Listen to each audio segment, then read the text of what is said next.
पड़ा हुआ है। मां शांति की गोद में पल्लू में एक पाषाण, एक पत्थर पड़ा हुआ। पूछा, अथर्व ऋषि ने पूछा कि क्या है तुम्हारी गोद में, क्या लेकर आए हो तुम?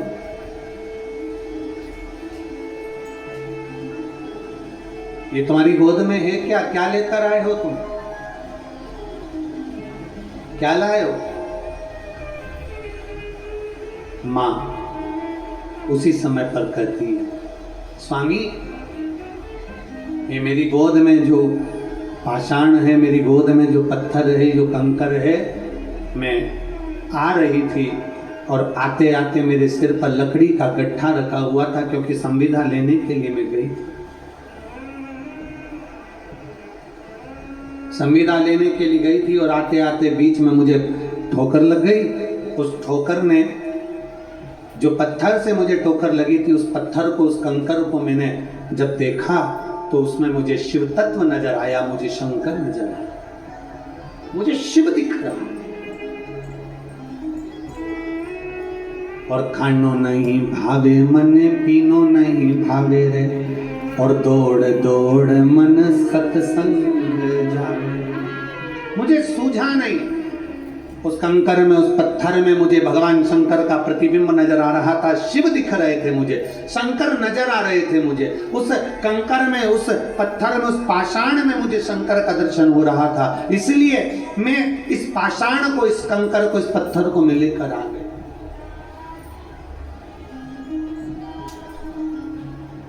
इसलिए मैं इसको लेकर आया।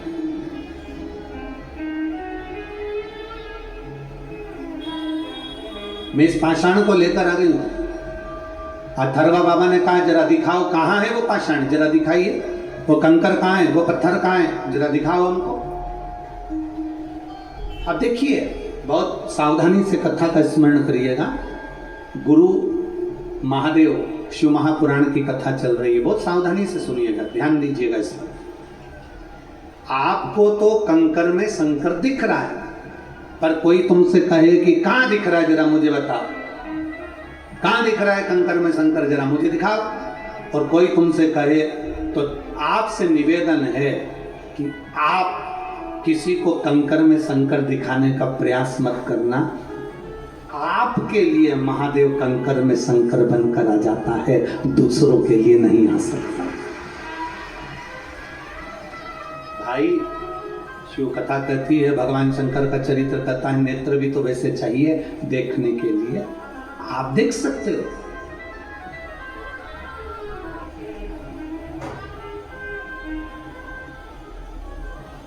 एक कंकर में शंकर आपको दिख रहा है, सबको नहीं दिख सकता।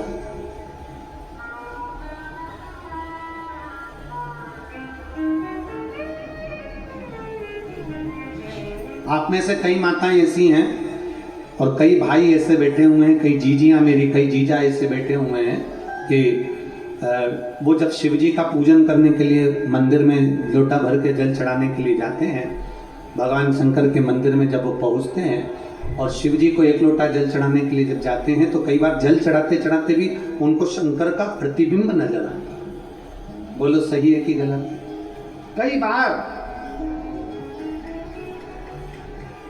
कई बार उनको शंकर का प्रतिबिंब नजर आता। क्यों? क्योंकि उनके हृदय में शिव बसा हुआ है, उनके हृदय में शंकर बसा हुआ, दूसरे को नहीं दिख रहा, दूसरे को नजर नहीं आ रहा।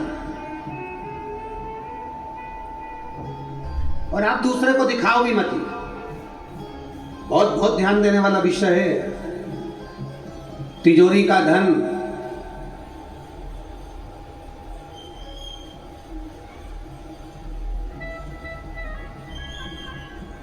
तिजोरी का धन और दिल में रखा हुआ मेरा महादेव हर किसी को दिखाने का नहीं होता।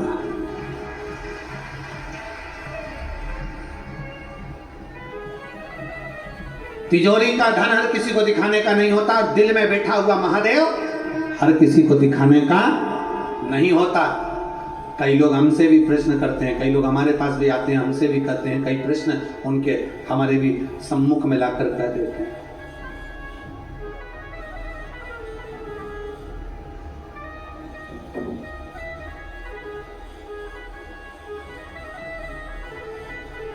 कई लोगों के मन में भाव उत्पन्न,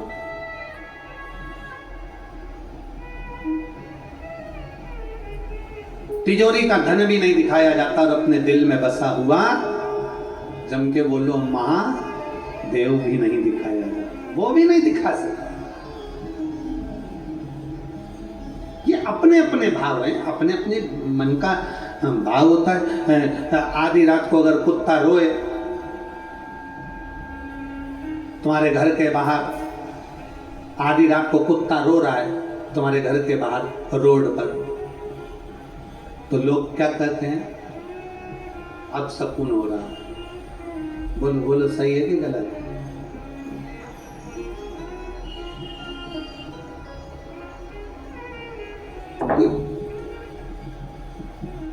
कुत्ता रात्रि को रो रहा है, आधी रात को कुत्ता रो रहा है और आप क्या सोच रहे हो? अब सकून हो रहा है।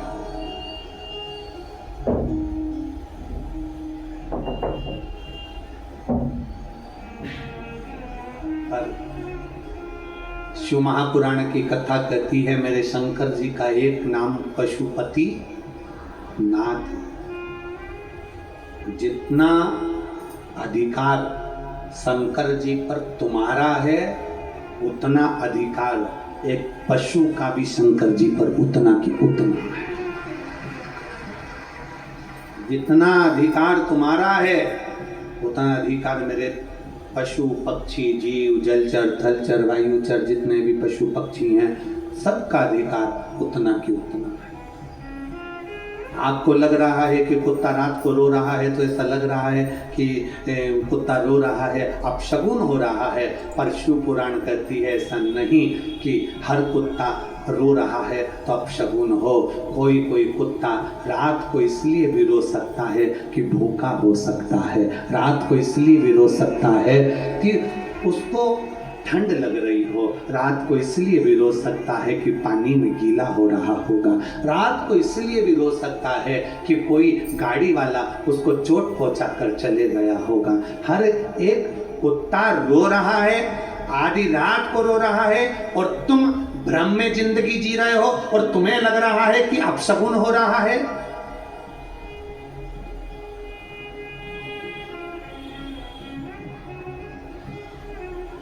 कई लोग कहते कुत्ता हमारे दरवाजे पर आकर रात को रोता है अपशगुन है। हम कहते नहीं, जानो उसको तकलीफ क्या है, उसको कष्ट क्या है, उसको प्रॉब्लम क्या है।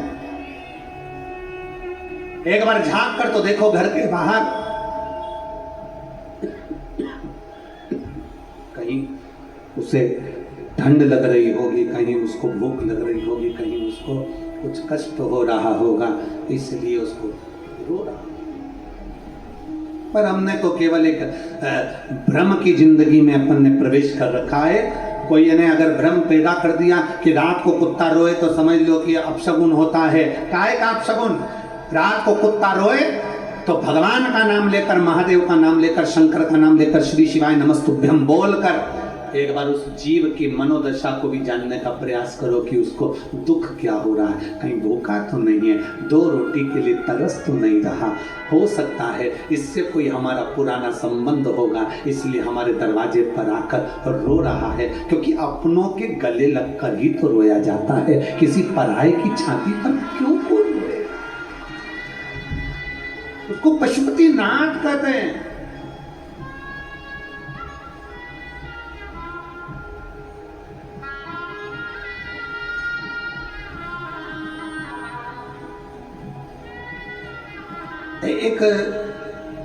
एक शंकर जी के शिवलिंग पर श्वान आ गया, कुत्ता आ गया।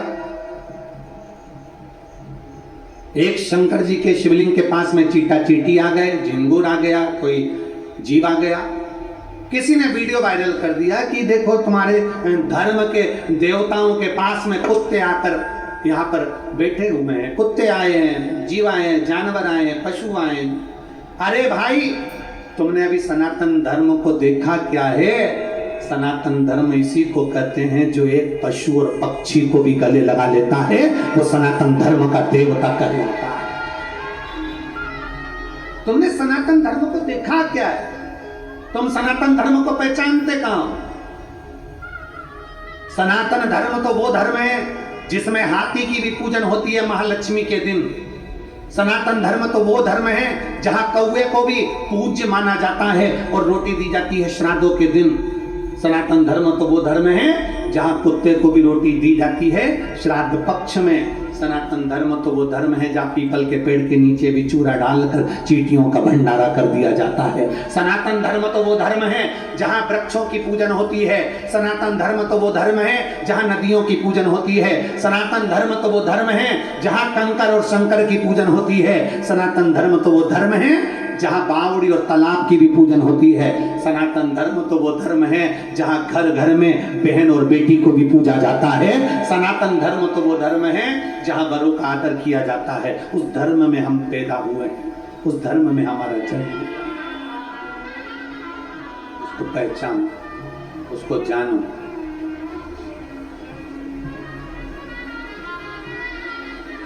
शांति, तुम क्या लेकर आई हो? शांति, तुम क्या लाई हो? शांति ने कहा, मेरे पल्लू में जिस पत्थर से मुझे ठोकर लगी उस पत्थर को मिले।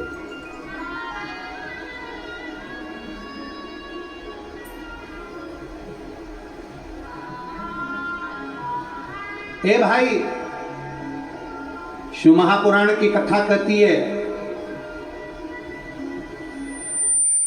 चारों वेद नहीं पढ़ सकते मत पढ़ो।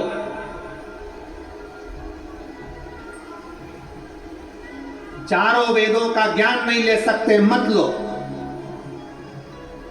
चार वेद नहीं पढ़ सकते मत पढ़ो। चार वेदों का ज्ञान नहीं ले सकते मत लो। पर चार चीजें अपनी जिंदगी में धारण कर लो।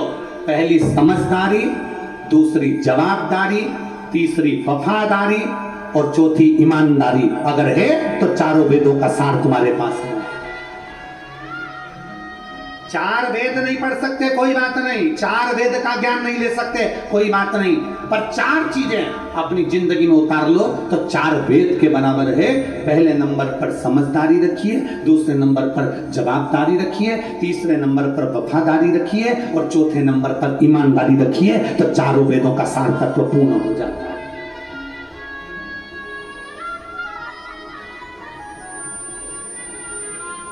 हम जिम्मेदारी नहीं रखते, हम समझदारी नहीं रखते।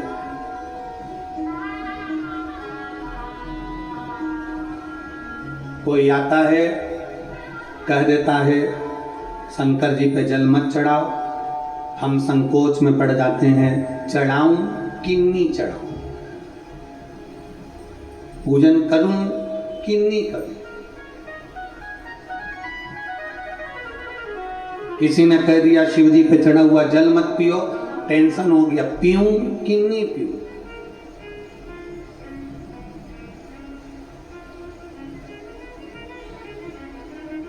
ए भाई, मेरी जीजियों, मेरे जीजाओं, मेरी बेटियों, बेटाओं, मेरी माताओं, मेरे भाई, जितने आस्था चैनल के माध्यम से इस गुरु पूर्णिमा महोत्सव की कथा को, गुरु महादेव कथा को सुन रहे हैं, उनसे निवेदन है, आपके दिल में अगर शिव आकर बैठ गया है तो फिर किसी की नहीं सुनना, अपने दिल की सुनो और जो मन में अच्छा लगे वैसा करो। दिल की सुनो।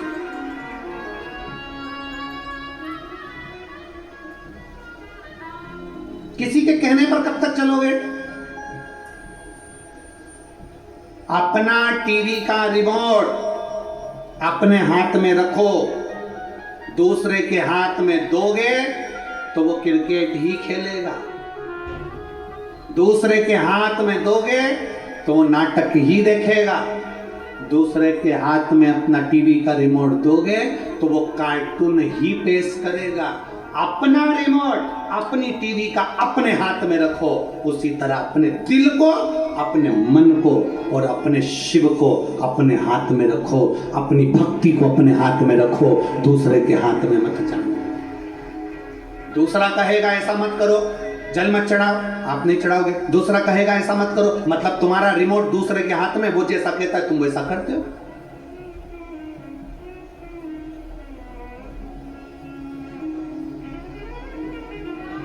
अपना रिमोट अपने हाथ में रखो। वो कहते हैं मैं चाहे ये करूं, जरा बोलना, जरा जम के बोलो जरा, मैं चाहे ये करूं, मैं चाहे वो करूं, मेरी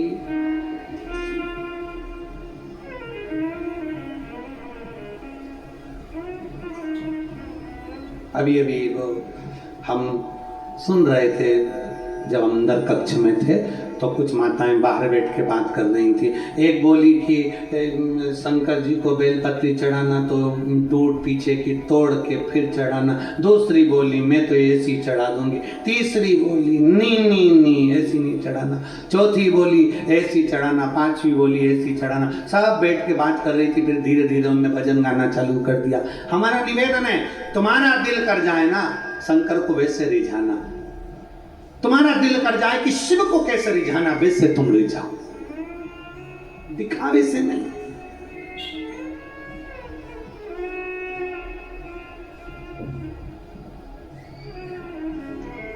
तुम्हारा मन करे वैसा।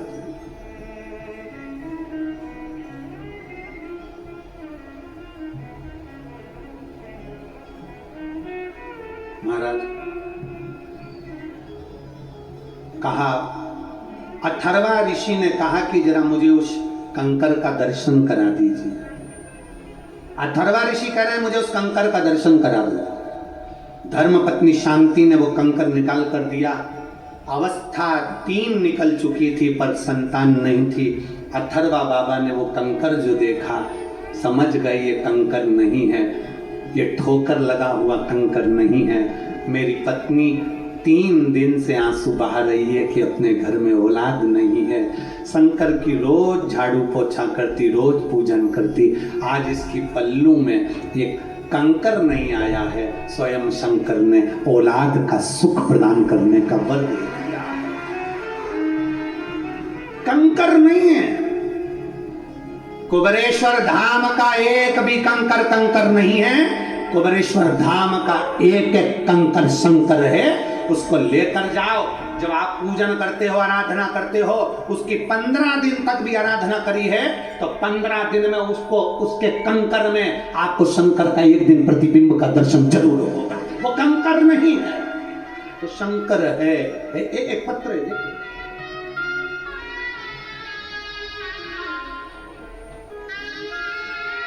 मेरा नाम आशा विश्वकर्मा है।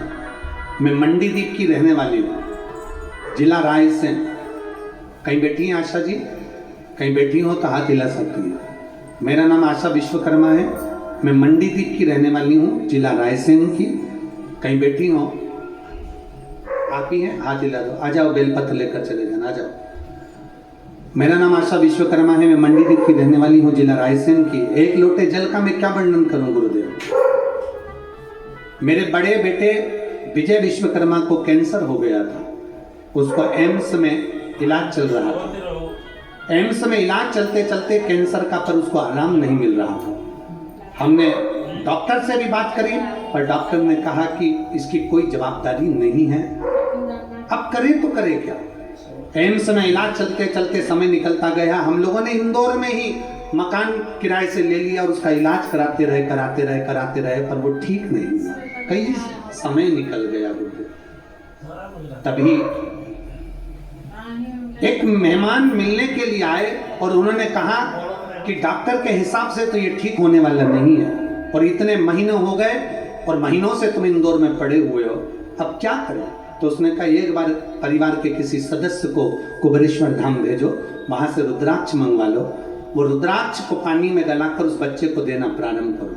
हमने डॉक्टर से पहले बात करी कि हम क्या रुद्राक्ष का जल दे सकते हैं, तो डॉक्टर ने कहा क्योंकि ये बच्चा तो पूर्ण तरह से ऐसा हो गया है तो आप चाहो तो दे सकते हो। हमने बच्चे का इंदौर में इलाज कराते रहे और रुद्राक्ष का जल देना प्रारंभ करा। आज बाबा को मैं धन्यवाद देने के लिए आई हूं कि मेरा बेटा पूर्ण तरह से ठीक हो गया। मैं बाबा को धन्यवाद देने के लिए।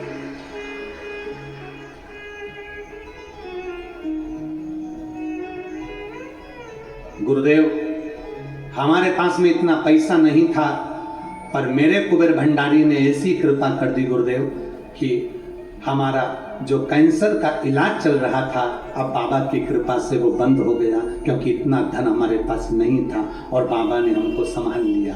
आज मैं बाबा को दंडवत करने के लिए और एक बेलपत्र बाबा की लेने के लिए यहाँ पहुंची हूँ। प्रणाम करती हूँ। ये शिव तत्व है, ये ओघड़ी शंभु है। एक विश्वास, एक भरोसा। पत्र में लिखा, डॉक्टर ने तो इसको कह ही दिया था कि ये मुश्किल है। हम क्या बोले उस बच्चे के लिए, उन्होंने लिख दिया था, कह दिया था कि इसको तो ले जा। और मैंने तेरे ही भरोसे बाबा, तेरे ही भरोसे हवा बिच उड़ती जावांगी बाबा, डोर हंतो छड़ी ना में कटी जावांगी भोले में तेरी। एक विश्वास, एक भरोसा, एक दृढ़ता। डॉक्टर कह दिए, इलाज चलता रहा, इंदौर में लगे रहे, पर शिव भक्ति इसी को कहते हैं, शंकर की उदारता इसी को कहते हैं, शंकर की कृपा इसी को ही। उसका विश्वास जागृत करिए, शंकर के प्रति एक लोटा जल चढ़ाना प्रारंभ करिए और शिव पर पूर्ण भरोसा करिए। किसी दूसरे पर नहीं, इंसान पर नहीं, मनुष्य पर नहीं, भरोसा महादेव पर करिए। फिर कहेंगे ईश्वर से संबंध जोड़ो, इंसान से नहीं। इंसान तो आज है, कल चला जाएगा, पर ईश्वर तो ईश्वर है, वो अजर और अमर है, वो जिंदगी भर है। एक पत्र और है।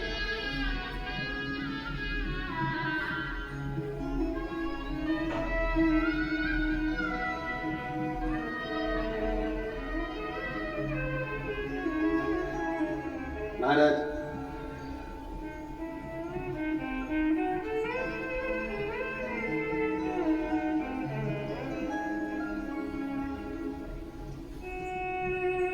मैं रेखा देवी शर्मा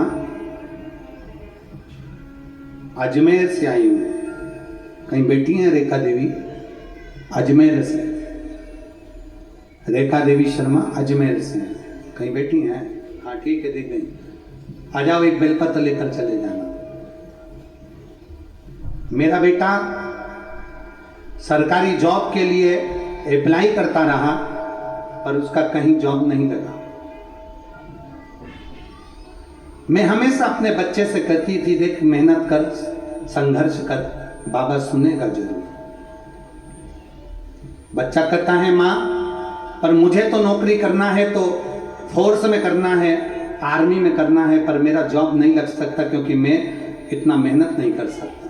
मैंने अपने बच्चे से कहा तू मेहनत तो कर। वो सियोर वाला महाराज कहता है कि एक लोटा जल चढ़ाने से सभी समस्या का हल होता है, तू मंदिर जाना प्रारंभ कर। मेरे बेटे ने इतनी मेहनत करी गुरुदेव, पहले तो शिव को मानता नहीं था, फिर बाबा को मानना प्रारंभ करा, पशुपतिनाथ का व्रत किया और बाबा की कृपा से एक बार व्रत किया नहीं हुआ, 2 बार व्रत किया नहीं हुआ, 3 बार मेरे बेटे ने व्रत किया। तब बाबा की कृपा से आज मेरा बेटा इंडियन आर्मी में सिलेक्ट हो गया। मैं बाबा को यहाँ धन्यवाद देने के लिए आई।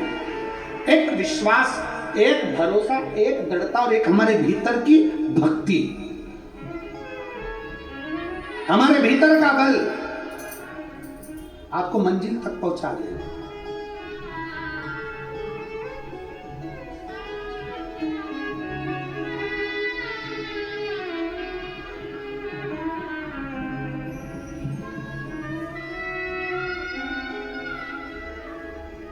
और जब हमारे भीतर का विश्वास जागृत होगा तो शिव क्यों ना तेरी गोदी में, तेरी गोदी में ये जो पाषाण है ना, ये मैं समझ गया हूं, मैं जान गया।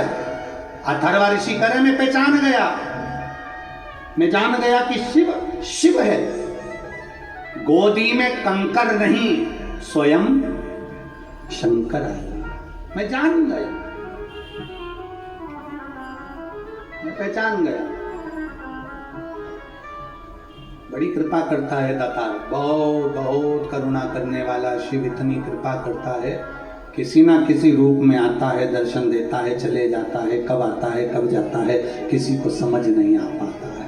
कब आया, कब गया, कब पहुंचा, किसको मालूम।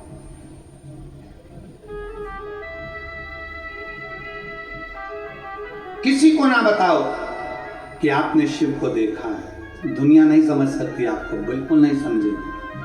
लोग आपको पागल समझने लगते हैं, ये तो पगला गई है सियोर वाले महाराज की कथा सुन सुन, ये तो पागल हो गई है, बावरी हो गई है, कमली हो गई है, इसमें अक्ल नहीं है, ये दिन भर ऐसे ही लगी रहती है।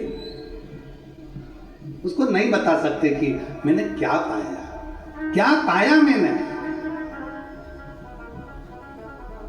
महाराज अथर्व बाबा ने कहा कि अब ये कंकर मिला है, इसी की पूजन कर। अथर्व बाबा के कहने से शिवलिंग जैसी आकृति प्रकट हुई और भगवान शंकर की पूजन में अथर्व बाबा और उनकी धर्मपत्नी शांति लग गए। भगवान गौरी शंकर दोनों प्रसन्न भाव में सामने प्रकट हो गए, दोनों प्रकट हो गए, मेरे शिव और पार्वती दोनों सम्मुख में।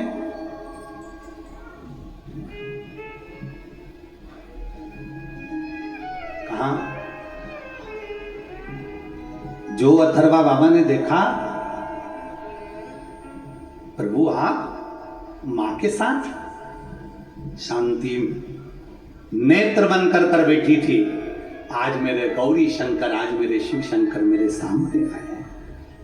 शंकर जी ने कहा कि मांगो, तुमको क्या चाहिए, क्या चाहिए,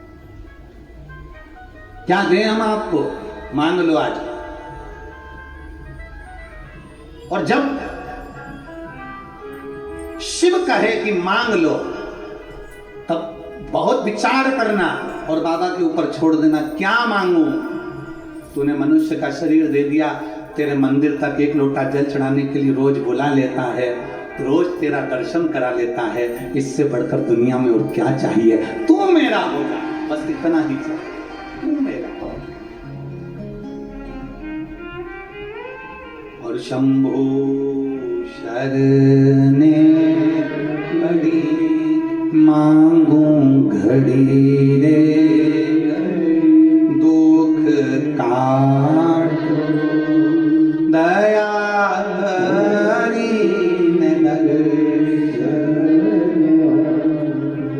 एक विश्वास अपने भीतर जागृत करिए, शिव तत्व की ओर जागृत करिए, शंकर जी की ओर जागृत करिए। मांगो तुम्हें क्या चाहिए, मुझे कुछ नहीं चाहिए, फिर भी मांगो क्या चाहिए। तब अथर्व बाबा ने कहा मुझे पुत्र चाहिए, एक बेटा चाहिए, बस एक पुत्र, और ऐसा पुत्र चाहिए जो जनमानस के कल्याण की बात करे, एक पुत्र चाहिए जो संपूर्ण विश्व के कल्याण की बात करे, एक पुत्र चाहिए जो संपूर्ण जगत का उद्धार कर दे, केवल मनुष्य का नहीं, केवल पशु पक्षी का नहीं, देवताओं का भी कल्याण कर दे, ऐसा पुत्र चाहिए, ऐसी संतान चाहिए। भगवान शंकर ने वर दे दिया, अथर्वा तुम्हारे घर में एक पुत्र का जन्म होगा, तुम चिंता ना करो। तब माँ ने पूछ लिया शांति से, तुझे क्या चाहिए। शांति कहती है बस इतनी कृपा कर दो, मेरे घर में एक लक्ष्मी जैसी बेटी का जन्म हो जाए जो संपूर्ण विश्व का कल्याण करे। पिता बेटा मांग रहा है, पत्नी बोलो तो जम के बेटी मांग रही।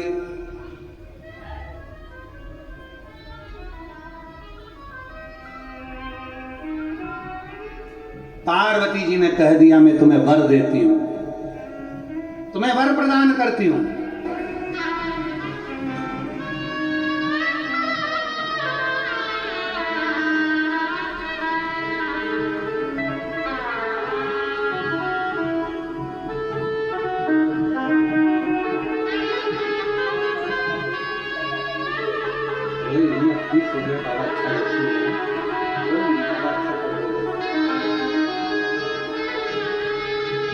इतना अच्छा करा है ना तो और भी अच्छा।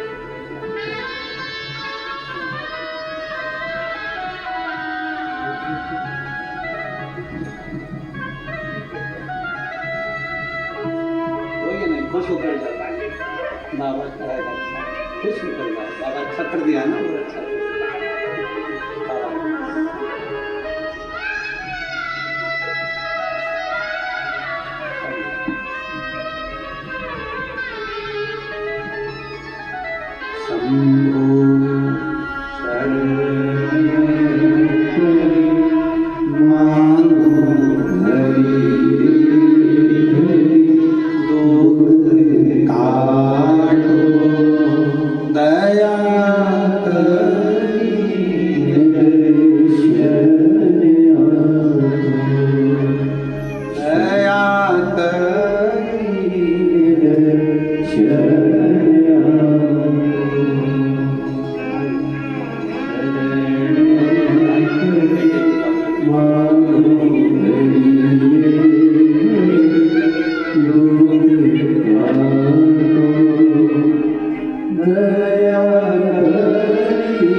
शिव तत्व शंभो।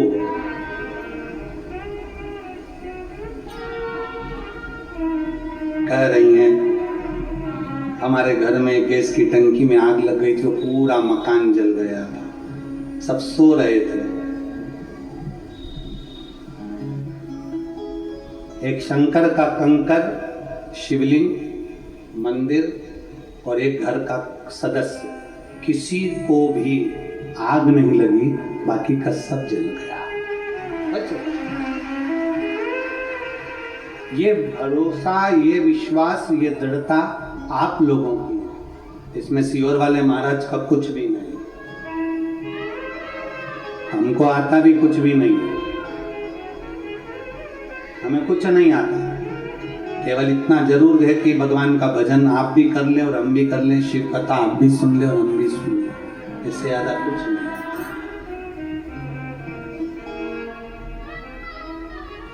आपको केवल शंकर के दरवाजे तक भेजने की जवाबदारी, कहीं शंकर भगवान ने कोई कृपा कर कर हमें सीहोर में जन्म दे दिया होगा और आप लोगों को शंकर के शिवालय तक भेजने की जवाबदारी है। हम जानते हैं हमें कुछ नहीं आता, केवल एक ही चीज आती है कि तुम शंकर के मंदिर तक जाओ, शिव के द्वार जाओ, शंकर के द्वार जाओ, शिवालय जाओ, शंकर की चौखट पर जाओ, इससे ज्यादा कुछ नहीं।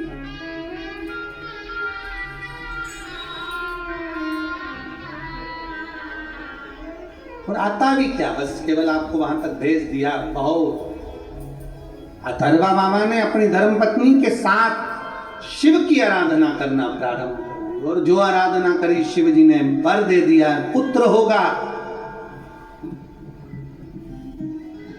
ऐसा पुत्र होगा जो देवताओं का भी हित करने वाला होगा। मां ने कह दिया शांति, तुम्हारे गर्भ से बेटी होगी, तुम्हारे गोद में कन्या खेलेगी जो लक्ष्मी का ही स्वरूप होगी। बेटे का नाम जब जन्मा दधीची ऋषि हो गए और मां का नाम, जो बेटी जन्मी उसका नाम दधिमती माता हो गया। दधिमती दादिच ब्राह्मण, दायमा ब्राह्मणों की जो कुल देवी हैं दधिमती माता, दधीची ऋषि की बहन है।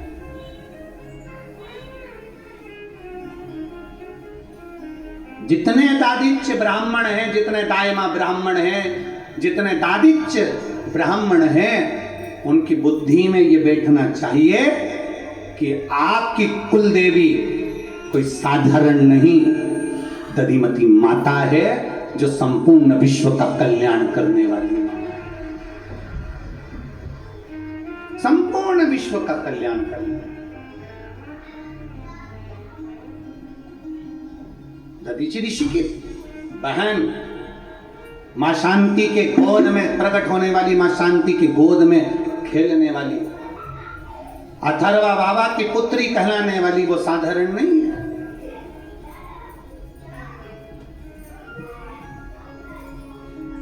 यहां शास्त्र कहता है जिस समय पर इंद्र अपनी सभा में बैठे हुए थे, अपने राज सिंहासन पर इंद्र बैठे हुए हैं और गुरु बृहस्पति का आगमन हो जाता है। गुरु बृहस्पति का राजस्थान में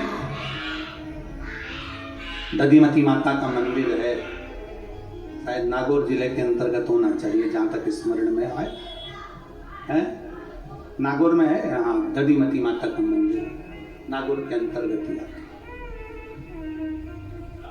दधिमती माता का। और मैं राजस्थान के एक एक मारवाड़ी को, राजस्थान के एक एक व्यक्ति को कहना चाहूंगा, कभी जिंदगी में समय मिले आप राजस्थान की धरा पर जाएं तो एक बार दधिमती माता का दर्शन जरूर कर आना, जिसके दरवाजे से स्वयं दधीचि ऋषि भी पूछने के लिए जाते थे कि बहन मुझे बता कि ये संपूर्ण ब्रह्मांड के कल्याण के लिए देवता आए हैं, तो मैं इनके लिए कुछ दूं कि ना। वो दधिमती माता स्वयं लक्ष्मी का प्रतिबिंब है। और मैं दादिच्य ब्राह्मण को, दायमा ब्राह्मणों को धन्यवाद देता हूं, आपके चरणों को साधुवाद देता हूं कि आपकी कुलदेवी दधिमती माता, आपकी कुलदेवी।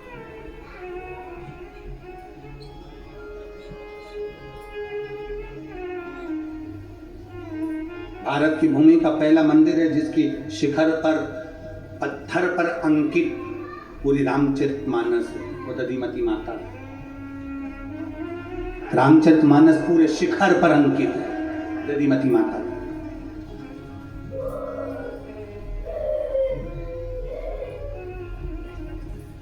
शिव तत्व की प्राप्ति है, शंभु। और इसीलिए ऐसा लगता है कि दधिमती माता की कृपा जो होती है ना, दायमा समाज में, दायमा जो होते हैं और जो दादिच्य ब्राह्मण होते हैं, ये सहजता का इसलिए प्रतिबिंब होते हैं। ये कभी आपको विवाद करते हुए, झगड़ा करते हुए, व्यर्थ की बातें करते हुए कभी भी दादिच्य ब्राह्मण आदि दिखेगा ही नहीं। उनके भीतर भगवान शंकर की अविरल भक्ति है। माँ दधिमती माता की कृपा है, माँ उनकी दया है, दधिमती माता। अब समय आया, इंद्र अपने सिंहासन पर बैठे हुए हैं, इंद्र अपनी सत्ता में बैठे हुए हैं, और इंद्र सिंहासन पर बैठे और सामने बृहस्पति बाबा का आगमन हो गया। और इंद्र अप्सराओं के नृत्य में इतने खोए हुए थे, अप्सराओं के नृत्य में इतने ज्यादा खो गए थे कि वो अपने गुरु को नहीं देख पाए। गुरु का अपमान हो गया, गुरु को देख नहीं पाए। जरूरी नहीं कि आप गुरुजी को बहुत लड्डू दो, पेड़ा दो, गुलाब जामुन दो, इमरती दो, भजिया दो, पकोड़ा दो, पूड़ी दो, सब्जी दो, या अच्छे कपड़े दो, या वस्त्र दो, या आभूषण दो, या गुरुजी को आप बहुत सारी गाड़ी बंगला दो। ये जरूरी नहीं है। अगर सच्चा गुरु है तो उसको कुछ दो चाहे मत दो, पर इतना जरूर करो कि जब गुरु तुम्हारे नजदीक में आए तो एक क्षण के लिए उसके पास जाकर खड़े जरूर हो जाओ। उतना बहुत है, उतना बहुत। जरूरी नहीं कि आप गुरुजी को लड्डू देंगे तो गुरुजी प्रसन्न होंगे, गुरुजी को गाड़ी दोगे तो प्रसन्न होंगे, बंगला दोगे तो प्रसन्न होंगे, ठाट दोगे तो प्रसन्न होंगे, बहुत सारा वैभव दोगे तो प्रसन्न होंगे। नहीं, जरूरी नहीं।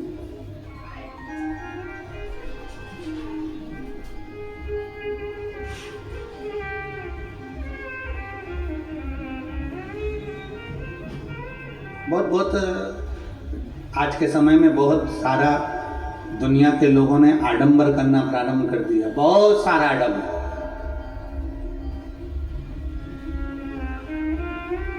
गुरुजी को बुलाना है, नया मकान बनाओ, गुरुजी को बुलाना है, नई गाड़ी लाओ, गुरुजी को बुलाना है, नया ये सामान लाओ। ना ना ना ना, गुरुजी को बुलाने के लिए नए मकान, नई गाड़ी की जरूरत नहीं है। गुरु जी को बुलाने के लिए अपने दिल को नया कर लीजिए, अपने हृदय को नूतन बना लीजिए और निर्मल मन सो मोही। आप क्या बुला रहे हैं, क्या ला?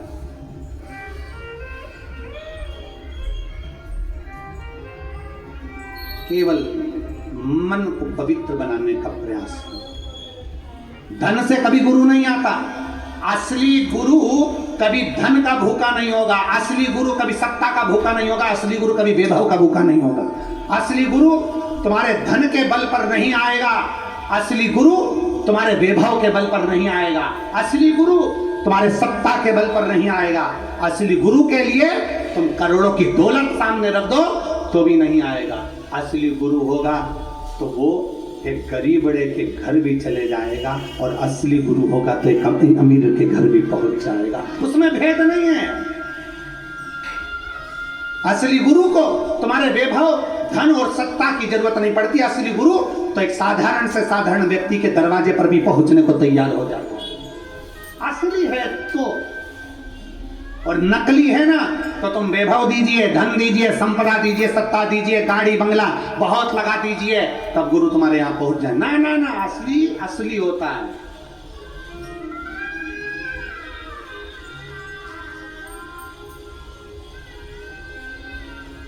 असली असली होता है। उसको पहचानना बहुत कठिन है, बहुत कठिन। दुनिया में सबसे कठिन काम है एक देव, महादेव और गुरुदेव। इनको पहचानना बड़ा कठिन है महाराज। देवताओं को जानना कठिन है, महादेव को पहचानना कठिन है, गुरुदेव को जानना कठिन है। ये क्या क्या है वो, उसको पहचानो। रामकृष्ण परमहंस जी को नहीं पहचाने, स्वामी विवेकानंद जी को नहीं पहचाने, चैतन्य महाप्रभु जी को नहीं पहचाने, संत तुकाराम जी को नहीं पहचाने, मीराबाई को नहीं पहचाने, कर्माबाई को नहीं पहचाने, रविदास जी महाराज जी को नहीं पहचाने, कबीरदास जी महाराज जी को नहीं पहचाने। किसको पहचाना दुनिया के लोगों ने? जब वो चले गए तब दुनिया के लोगों को याद आया कि कोई गुरु था। वो चले गया, कोई गुरु था, वो बहुत बहुत देखकर चला गया, तब स्मरण में आया कि गुरु गुरु था। दे दिया और प्रदान कर दिया। बृहस्पति बाबा आए, गुरु को धन भले मत दो, गुरु को वैभव भले मत दो, गुरु को सिंहासन भले मत दो, पर कम से कम खड़े तो हो जाओ, आदर तो दे दो, सम्मान के शब्द तो बोल दो, हर हर महादेव तो बोल दो। जरूरी नहीं कि गुरु से आप अपने मन की बात करो ना। गुरु दिख भी जाए ना बहुत दूर से, तो दूर से खड़े होकर एक बार श्री शिवाय नमस्तुभ्यम हर हर महादेव बोल बम का नारा है। बस एक बार मुख से उसके सम्मुख में जय घोष भी निकल गया तो गुरु जी का सिंहासन के बराबर हो गया। गुरु को सिंहासन की भूख नहीं है, गुरु को वैभव की भूख नहीं। खड़े भी हो गए तो बहुत था। मैं हमारे सीहोर के विधायक माननीय सुदेश जी राय जी की एक बात आप लोगों को कहना चाहूँगा। उनके यहाँ वैभव की कोई कमी नहीं, उनके यहाँ धन की कोई कमी नहीं, ऐसे की कोई कमी नहीं। पर सालों से हम देखते आ रहे हैं कि जिस मंच पर या जिस उनके घर पर भी जाएं या मंच पर भी जाएं या कोई कार्यक्रम में जाएं और वो देख लें, भले कितने भी बड़े मंच पर बैठे हों, और अगर वो देख लेते हैं तो पहले सबसे पहले खड़े हो जाते हैं कि महाराज आ रहे हैं तो अपने को खड़े हो। ये एक श्रेष्ठता में वर्णन करूंगा, साधुता है आपको बहुत। धन अपना, वैभव अपना, सत्ता अपनी, पर नम्रता अपने भीतर होना चाहिए। और हम आपको भी धन्यवाद देंगे जब जब व्यासपीठ के करीब में प्रणाम करने के लिए हम आते हैं तो आप लोगों को भी हमने देखा है कि आप लोग जैसे व्यासपीठ के करीब में आते हैं वैसे ही आप लोग, आपसे कोई नहीं कहता कि खड़े हो, फिर भी आप लोग खड़े हो जाते हैं। ये साधुता, ये आपका स्नेह, और केवल हमारे प्रति नहीं, प्रत्येक गुरु के प्रति, प्रत्येक सदगुरु के प्रति आपका ये स्नेह होना चाहिए। धन वैभव से कभी गुरु को नहीं खरीदा जा सकता। बस गुरु को दिल से, हृदय से, भाव से कहा। बृहस्पति बाबा का अपमान हो गया, क्योंकि इंद्रदेव खड़े नहीं हुए, प्रणाम नहीं करा, नमन नहीं करा। बृहस्पति बाबा चले गए। बृहस्पति बाबा गए तो इंद्र को लगा कि कहे तो जाने दो, अपने को क्या करना, अपने को क्या मतलब। गुरु का अपमान हो गया और एक बार भी नमन नहीं किया। गुरु का अपमान हो गया, एक बार प्रणाम नहीं किया। गुरु का अपमान हो गया, एक बार पूछा नहीं कि गुरुजी आपको नाराजगी क्या। बृहस्पति बाबा तो चले गए, पर इंद्र ने प्रणाम नहीं करा, पूछा नहीं, नमन नहीं करा। इंद्र बारंबार नमन नहीं करा और इंद्र ने एक चालाकी और कर ली कि इंद्र ने कोई दूसरा गुरु कर लिया, जिसका नाम विश्वरूपा जी। विश्वरूपा जी को गुरु बना लिया। अब इनको लगा कि बृहस्पति बाबा गए तो जाने तो अपन दूसरा गुरु कर लेते ना। गुरु एक और एक ही रहना चाहिए। गुरु एक और वो एक ही रहना चाहिए। गुरु नहीं बदला। जब गुरु दीक्षा दी जाती है, हमारे यहां भी हमारे बच्चे लोग पूछते हैं, आपने किसी से गुरु मंत्र तो नहीं लिया है? पहले गुरु मंत्र लिया है तो मंत्र ना लीजिए, दीक्षा ना लीजिए। आप ले चुके हो, भले बाल्य अवस्था में ली, पर गुरु मंत्र आपके पास में है तो क्यों लेना।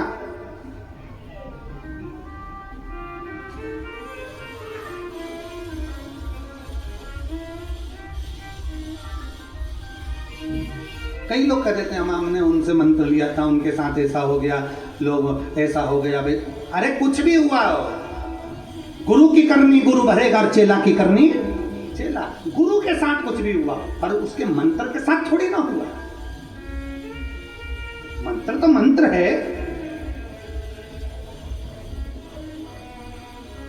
हम तो यहां तक कहते हैं, कई लोग कह देते हैं हमारे यहाँ शंकर जी का शिवलिंग है वो खंडित हो गया, बच्चे ने गिरा दिया, टूट गया, हम दूसरा लिया। क्यों भैया? तुम्हारे पति का हाथ टूट जाए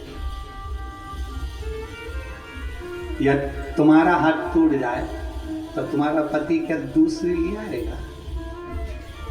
या तुम्हारे बच्चे का पांव टूट गया, किसी को कोई क्षति हो गई, कोई एक्सीडेंट हो गया, हाथ पैर टूट गया, कान टूट गया, सिर टूट गया, पांव टूट गया, तो क्या तुम उसको बदल दोगे? नहीं, बेटा नहीं बदला जाता, परिवार का सदस्य नहीं बदला जाता।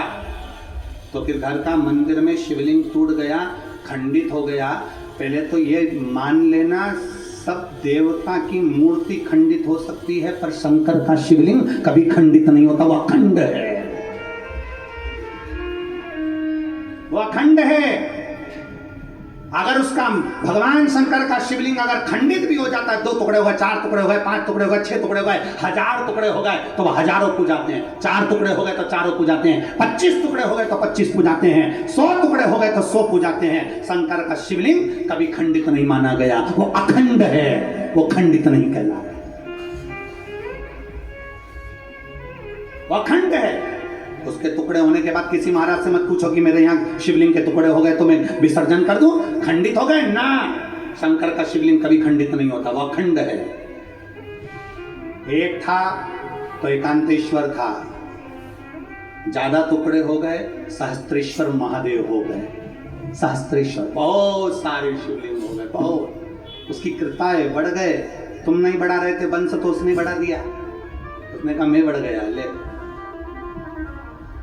हम उसको छोटा क्यों ना समझें? हम क्यों छोटा समझ रहे हैं उसको समझें।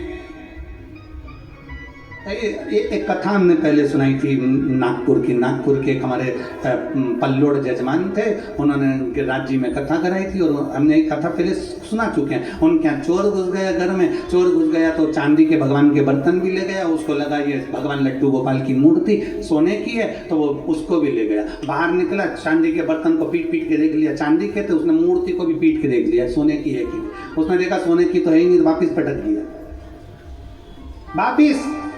अब भगवान का जो चेहरा था पूरा पत्थर से गुचा हुआ था, प्लेन हो चुका। अब जजमान पल्लोड़ जी के यहाँ से वो भाभी जी बोली कि गुरु जी हमारे यहाँ चोरी हो गई थी और भगवान का मुख विग्रह सारा की सारा पत्थर से दोचा गया है, अब हम दूसरे ठाकुर जी ब्रज से ले लें। हमने कहा क्यों ले लें? तुम्हारे घर के बच्चे को कुछ हो जाता तो क्या बच्चा बदल देते? चेहरा हुआ है ना, हाथ से आंख बनाओ, नाक बनाओ, भगवान के होठ बनाओ, और उस चेहरे पर ही भगवान का इतना सुंदर श्रृंगार करो कि भगवान को भी लगे कि मेरे को इन्होंने संभारा, बदला नहीं है, मुझे अपने पास क्यों बदलें, क्यों? बृहस्पति बाबा को छोड़कर विश्वरूपा जी को गुरु बना लिया। विश्वरूपा जी के 3 मुख थे, अभी तक तो जो गुरु था वो अच्छा ही था, अब मालूम पड़े दूसरा मिला तो और उस्ताद ही मिला। ले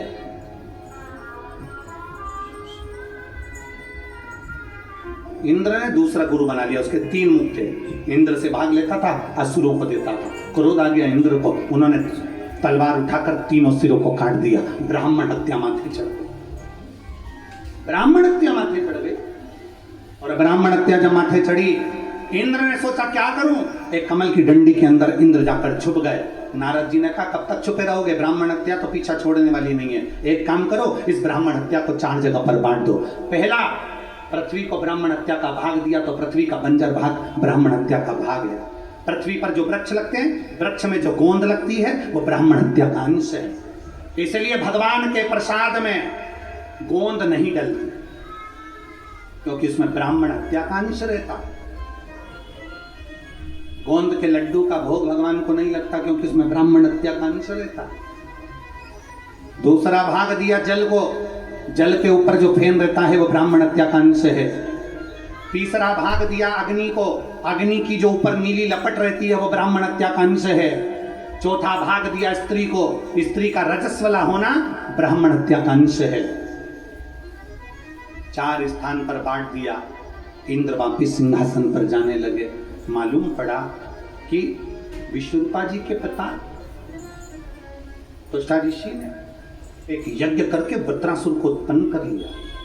वृत्रासुर से हार गए, सारे देवता हार गए, बार बार हार गए। इंद्र घबरा गया, तुरंत भगवान ब्रह्मदेव के पास गए, ब्रह्मा जी कुछ करिए। ब्रह्मदेव ने कहा शंकर जी के पास जाइए। भोलेनाथ जी ने कहा केवल इसका एक सार तत्व है, केवल एक सार तत्व इसका है। क्या सार तत्व? इसका सार तत्व केवल इतना है कि दधीचि ऋषि के पास जाओ और उनसे उनकी अस्थियां मांग लो।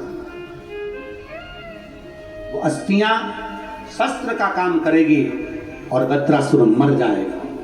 दधीचि ऋषि के पास इंद्र पहुंचे उससे पहले दधीचि ऋषि अपनी बहन दधिमती के पास पहुंच गए।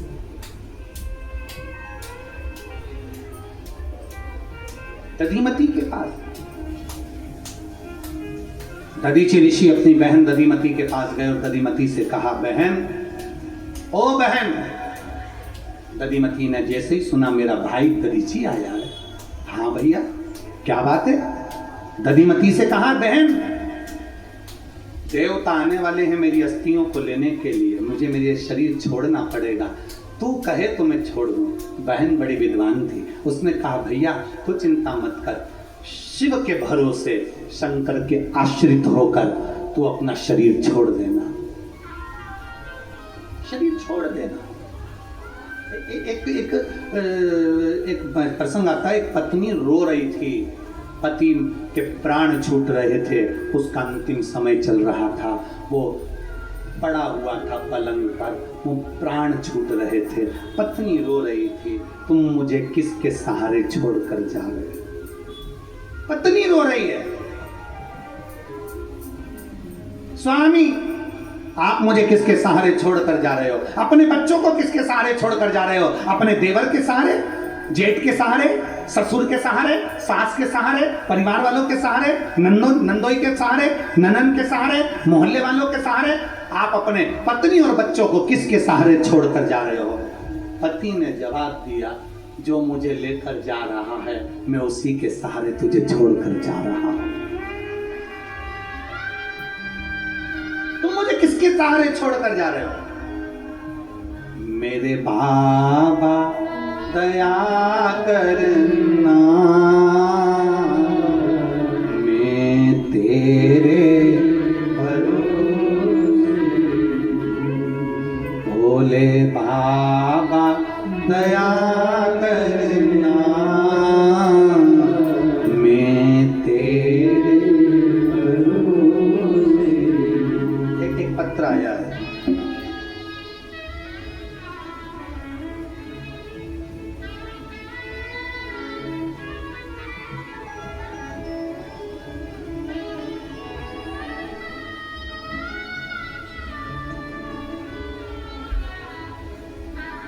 पहले फोटो देखो। अन्नपूर्णा कैलाश योगी,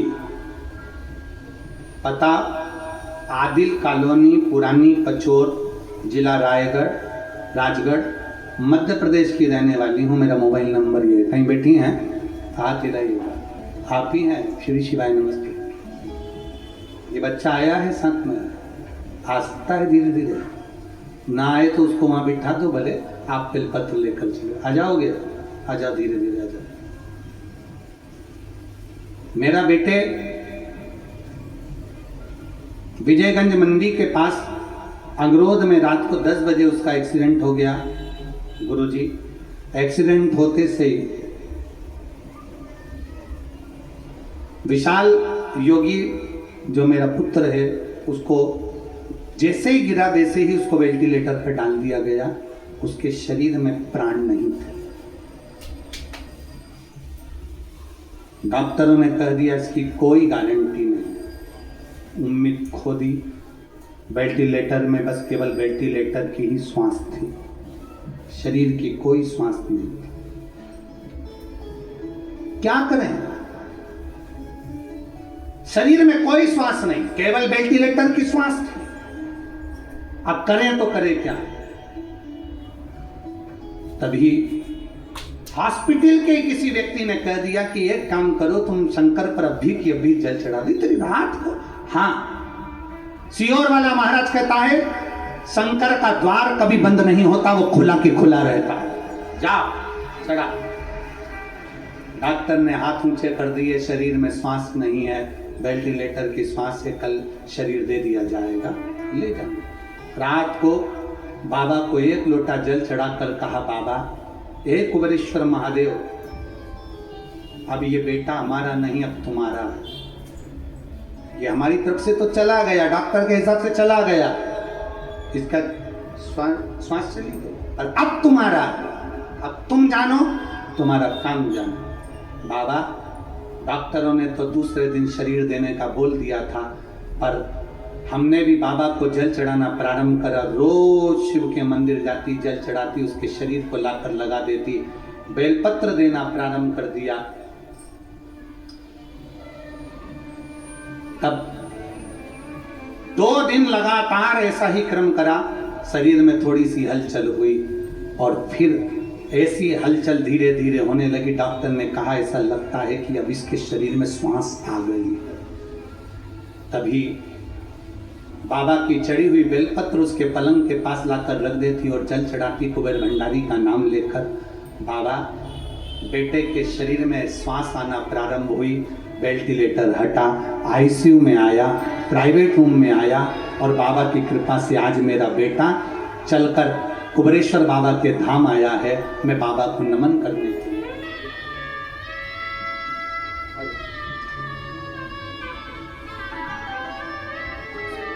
और मैंने तेरे ही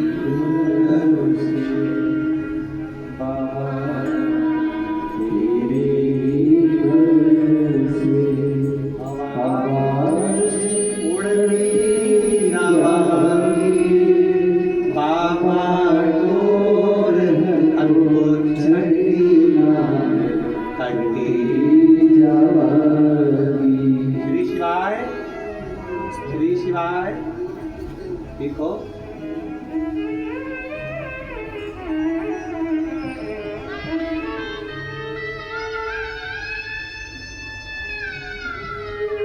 हर हर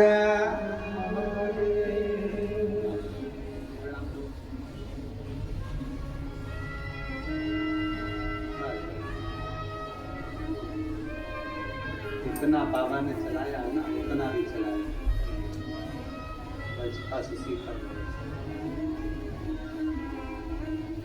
बाबा दया करना, मैं तेरे भरोसे। शिव तत्व को पहचानिए। शंभू को कहीं बैठकर याद किया, वो मिल गया। दधीमती माता ने कह दिया दधीची बाबा से, भैया दे दे शरीर, शरीर दिया, शरीर। कथा बहुत विस्तार है दधीची ऋषि और दधिमती माता की। दधिमती माता का बहुत बड़ा संवाद है वो दधीची ऋषि के साथ, उसको अपन सुनेंगे कल की कथा में, स्मरण करेंगे। इतनी जल्दी दधिमती माता की कथा, और कभी कभी योग लग गया ना, कभी राजस्थान की भूमि पर अगर कभी योग लग गया और कहीं का भक्त मिल गया ना, अच्छा शंकर का, तो एक बार दधिमती माता के उस पावन भूमि पर ही कथा करने के लिए चले गए। तभी कोई दधिमती माता का अगर कृपा हो गई तो वहीं पर बैठकर दधीची शिव महापुराण कथा एक बार कभी योग लग गया तो वहीं से बैठकर सुनाई दधिमती माता की। तभी योग लगा, शिव तत्व को पहचाना। कथा बहुत विस्तार से दधिमती माता की और दधीची ऋषि की, उसको कल की कथा में लेंगे। अभी भगवान देवाधिदेव महादेव माता पार्वती जी के साथ में मंगल विवाह हो रहा है। जोरदार ताली बजाकर भगवान शिव का सुंदर आनंद से स्वागत भाव के साथ करेंगे। भगवान देवाधिदेव महादेव का मंगल प्रवेश आनंद के साथ में भगवान शिव का हो रहा है। भगवान शंकर और पार्वती पधार रहे हैं, जोरदार ताली बजाकर स्वागत करिए। हार हार महा। भगवान शंकर जी के गले में माता पार्वती जी जयमाला दे रही हैं, जोरदार ताली बजाकर स्वागत करिए। अब भगवान शिव माता पार्वती जी के गले में जयमाला पहना रहे हैं। हर हर। सुंदर आनंद के साथ में भगवान शिव जी का मंगल विवाह होता है।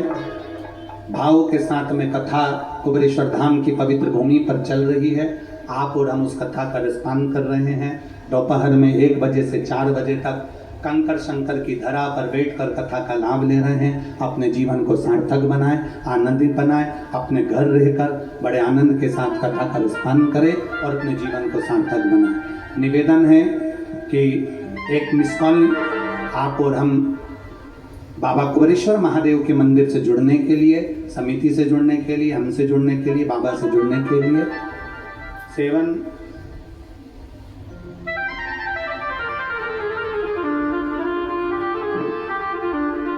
एक मिस कॉल नंबर 74338, फिर वापिस 74338, 74